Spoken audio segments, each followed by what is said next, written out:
Hello दोस्तों, नमस्ते, प्रणाम। आप लोग कैसे हैं? उम्मीद करती हूँ कि बहुत अच्छे होंगे। एक ठे हम लोग विवाह गीत लेके आए हैं। गाना कैसा लगेगा? लाइक शेयर सब्सक्राइब जरूर करिएगा। फुल बाज के साथ सुनिएगा। धन्यवाद।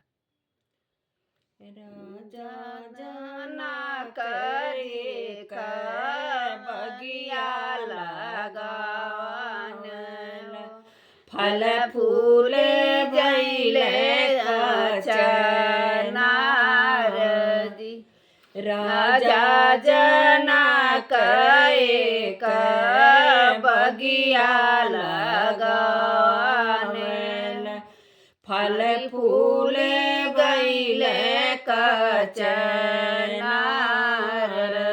जी वही फूलवारिया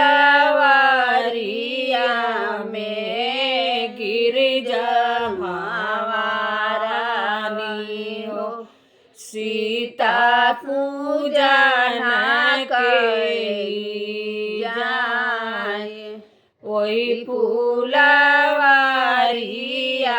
में गिरिजा महारानी हो सीता पूजन के जाए सीता पूजन करके निकली वहाँ से देखई दुइया राजकुमार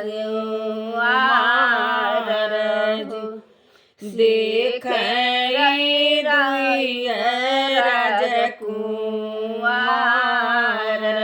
जी के कर हवे बाबू दुलरू से दुलरू के करे हृदयिया लगाए के कर हवे बाबू दुलरू से दुलरू के करे हृदयिया लगाए कहवा के आवे कहाँ तो हरे बाबा होव ससुरारिया कंवरे ससुर घराया राजा दशरथ जी के उलरू से दुलरू कौशल्या हृदयिया लगाई राजा जनक घर ब्याहनाया जनकपुर ससुरार